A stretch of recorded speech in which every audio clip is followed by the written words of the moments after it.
आज है 20 मई 2025 दिन मंगलवार। वेलकम बैक डेली खबरी यूपी। चलिए देखते हैं उत्तर प्रदेश की 25 फटाफट बड़ी खबरों को। मुख्यमंत्री कृषक समृद्धि योजना होगी लॉन्च। प्रदेश के किसानों की आय को बढ़ाने और उन्हें आत्मनिर्भर बनाने की दिशा में यूपी सरकार ने एक और बड़ा कदम उठाया। मुख्यमंत्री योगी आदित्यनाथ ने मुख्यमंत्री कृषक समृद्धि योजना की शुरुआत को लेकर सहकारिता विभाग को विस्तृत कार्य योजना तैयार करने के निर्देश दिए। इस योजना का मकसद किसानों को सस्ती दरों पर सरलता से कर्ज उपलब्ध कराना है। यूपी जिले को सीएम योगी देंगे 724 रुपए करोड़ की योजनाओं की सौगात। मुख्यमंत्री योगी आदित्यनाथ जिले को 724 करोड़ की योजनाओं की सौगात देंगे। इसमें कुछ का लोकार्पण किया जाएगा तो कुछ योजनाओं का शिलान्यास होगा। मुख्यमंत्री आज जिले में बनी नई पुलिस लाइन का उद्घाटन करने जा रहे हैं। वे पुलिस लाइन से जिले को 724 रुपए करोड़ की योजनाओं की सौगात देंगे। योगी सरकार ने लिया बड़ा संकल्प, 2027 तक यूपी को इस चीज से करेंगे मुक्त। उत्तर प्रदेश के मुख्यमंत्री योगी आदित्यनाथ के नेतृत्व वाली सरकार ने बाल श्रम के विरुद्ध निर्णायक अभियान शुरू कर 2027 तक राज्य को बाल श्रम से पूरी तरह मुक्त करवाने का संकल्प लिया। सोमवार को जारी एक आधिकारिक बयान के अनुसार यह लक्ष्य तय करते हुए सरकार ने बहुआयामी योजनाओं को जमीन पर उतार दिया है। जागरूकता से लेकर शिक्षा और पुनर्वास तक हर स्तर पर ठोस प्रयास किए जा रहे हैं ताकि बचपन को मजबूरी नहीं अवसर मिल सके। यूपी बोर्ड करेगा संदिग्ध उत्तर पुस्तिकाओं की फॉरेंसिक जांच, गलती पाए जाने पर होगी सख्त कार्यवाही। यूपी बोर्ड स्क्रूटनी के दौरान अगर किसी उत्तर पुस्तिका में शक होता है तो उसकी फॉरेंसिक जांच करवाई जाएगी। जिन उत्तर पुस्तिकाओं में मूल्यांकन में कोई गलती पाई जाती है उनकी जांच करने वाले परीक्षकों के खिलाफ भी कार्यवाही होगी। बोर्ड के सचिव भगवती सिंह ने इस मामले में सभी क्षेत्रीय कार्यालयों के अपर सचिवों से रिपोर्ट मांगी है।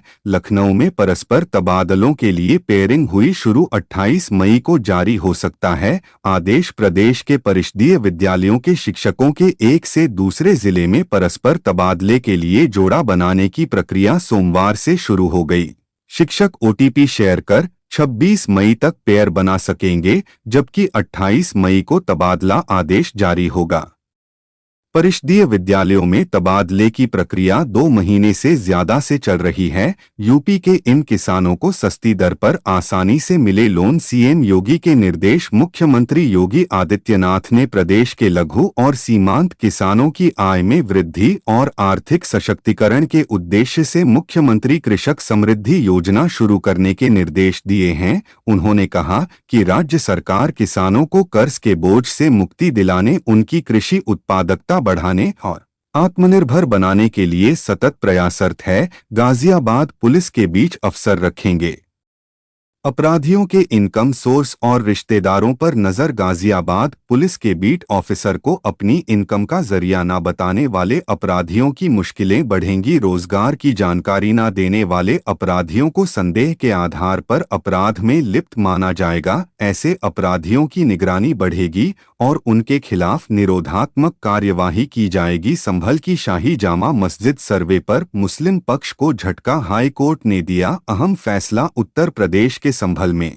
जामा मस्जिद और हरिहर मंदिर को लेकर विवाद मामले में आज अहम दिन साबित हुआ। इस मामले में इलाहाबाद हाई कोर्ट ने फैसला सुनाते हुए मुस्लिम पक्ष की पुनर्विचार की याचिका खारिज कर दी। यह याचिका सिविल कोर्ट के आदेश को चुनौती देते हुए की गई थी। इसका मतलब यह है कि सर्वे पर रोक नहीं लगाई जाएगी। इस मामले में अदालत ने बीते सप्ताह 13 तारीख को फैसला सुरक्षित कर रखा है। गेहूं के सरकारी खरीदचा किसान बोले, बाजार से मिल रहा ज्यादा पैसा, बाजार में गेहूं का मूल्य समर्थन मूल्य पर भारी पड़ रहा है। इससे किसान सरकारी केंद्रों पर जाने से हिचक रहे हैं। बाजार में 2500 रुपए तक खरीद किसानों के घर से हो जा रही है। खरीद में सबसे फीसदी पीसीएफ एजेंसी के केंद्र शामिल हैं। इसके साथ ही गेहूं दूसरे जनपद को भी भेजा जा रहा है और अधिकांश किसान गेहूं का भंडारण करने से खरीद प्रभावित हो रही है।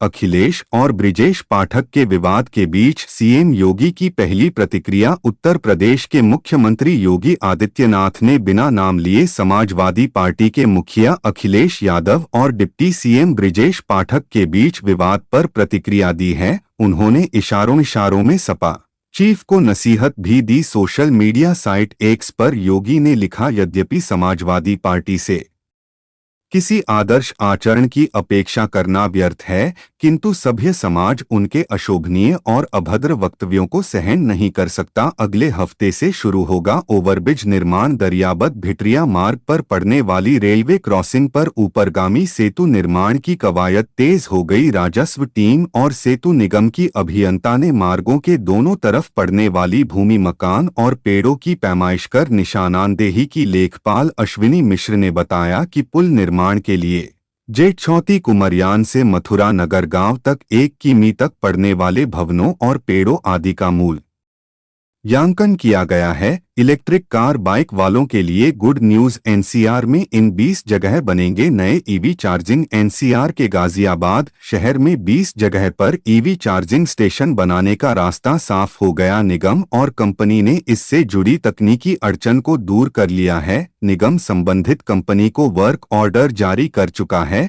कॉन्ट्रैक्ट होने के साथ ही इस महीने ई चार्जिंग स्टेशन बनाने का काम शुरू हो जाएगा। हर छात्र की बनेगी ABCID कोर्स के बीच में बदल सकेंगे कॉलेज। नई शिक्षा नीति के तहत छात्र 20 कोर्स में ही एक यूनिवर्सिटी से किसी दूसरी यूनिवर्सिटी में दाखिला ले सकते हैं। इससे पहले सालों में छात्रों ने जो एकेडमिक क्रेडिट स्कोर प्राप्त किया वो दूसरी यूनिवर्सिटी में भी कंटिन्यू रह सकेगा। इसके लिए नई शिक्षा नीति के तहत दाखिला लेने वाले छात्रों की एकेडमिक बैंक क्रेडिट आरडी तैयार की गई है। प्रयागराज से भी चलेगी भारत गौरव टूरिस्ट ट्रेन। दक्षिण भारत यात्रा और 7 ज्योतिर्लिंग का प्लान। देश के धार्मिक स्थलों का भ्रमण करवाने वाली भारत गौरव टूरिस्ट ट्रेन प्रयागराज से भी चलेगी। इसकी शुरुआत अगले माह होने जा रहा है। Indian railway catering and tourism corporation द्वारा संचालित ये ट्रेन 7 जून को दक्षिण भारत के प्रमुख धार्मिक स्थलों की यात्रा पर निकलेगी। 7 जून के बाद एक अन्य भारत गौरव टूरिस्ट ट्रेन 7 ज्योतिर्लिंग की यात्रा पर 30 जून को रवाना किए जाने की तैयारी की गई। कानपुर लखनऊ एक्सप्रेसवे पर ऑटो लोडर समेत इन वाहनों पर रहेगा प्रतिबंध। कानपुर लखनऊ एक्सप्रेसवे पर बाइक सवार प्रतिबंधित होंगे। ऑटो लोडर आदि छोटी सवारी व माल वाहन भी नहीं चल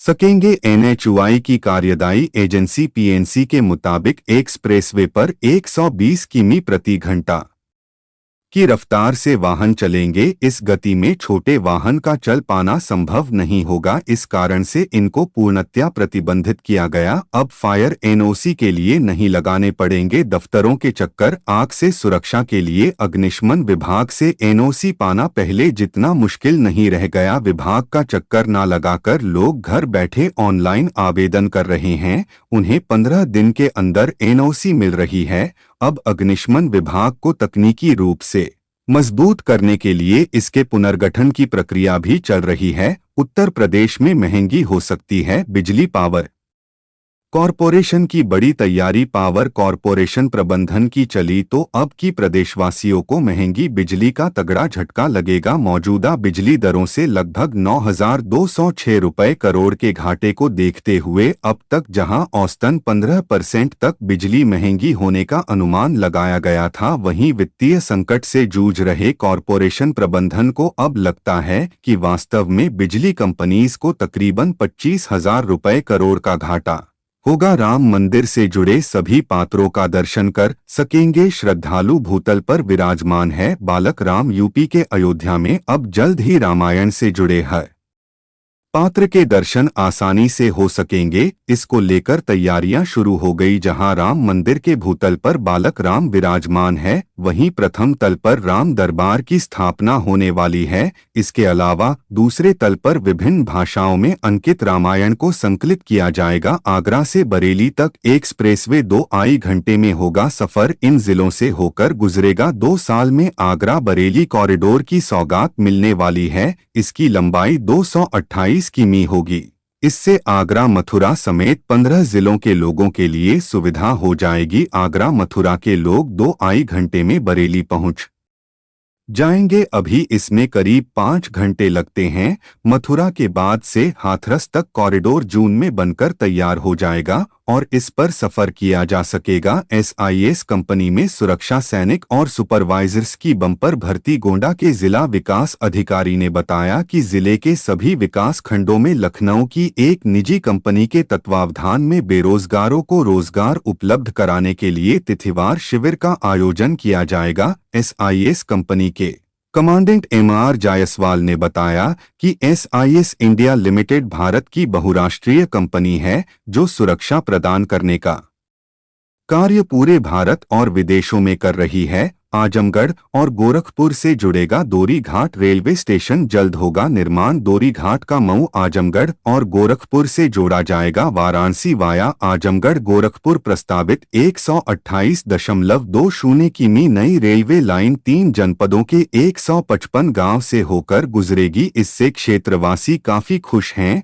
घोसी तहसील के 13 गांव से यह रेलवे लाइन गुजरेगी। यहां पर अंतर सभा में नया स्टेशन बनाया जाएगा। गोरखपुर में बनेगा international cricket stadium. Uttar Pradesh के गोरखपुर में 236 रुपए करोड़ की लागत से राज्य का चौथा इंटरनेशनल क्रिकेट स्टेडियम तैयार होगा। सोमवार को एक आधिकारिक बयान में यह जानकारी दी गई। बयान में कहा गया कि उत्तर प्रदेश को उत्तम प्रदेश बनाने के लिए प्रतिबद्ध योगी आदित्यनाथ के नेतृत्व की सरकार ने अब प्रदेश में चौथे अंतर्राष्ट्रीय क्रिकेट स्टेडियम के निर्माण की तैयारी तेज कर दी है। अयोध्या मास्टर प्लान 2021 के तहत विकास प्राधिकरण में शामिल होंगे गोंडा और बस्ती के 189 गांव। योगी सरकार अयोध्या मास्टर प्लान 2021 के तहत काम शुरू हो चुका है। अयोध्या को विश्वस्तरीय पर्यटन नगरी के रूप में विकसित किया जाएगा।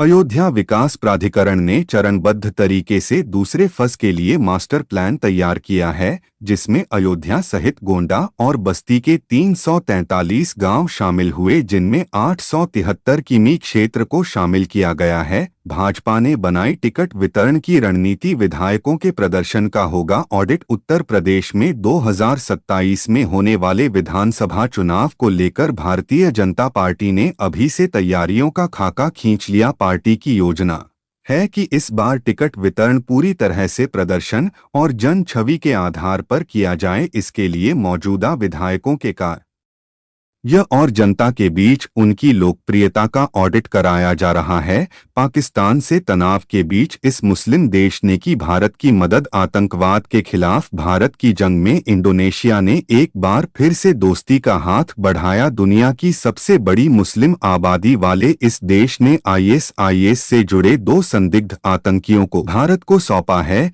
यह दोनों आतंकी अब्दुल्ला फयाज और ताल्हा खान महाराष्ट्र में आईएसआईएस के स्लीपर सेल के सदस्य थे। डकारता से मुंबई पहुंचते ही इन्हें गिरफ्तार किया गया। 2023 के पुणे आईडी ब्लास्ट मामले में यह दोनों वांछित थे। तो यह थी आज की 25 फटाफट बड़ी खबरें। अगर आपको न्यूज़ पसंद आई हो तो वीडियो को लाइक और शेयर जरूर करें। धन्यवाद।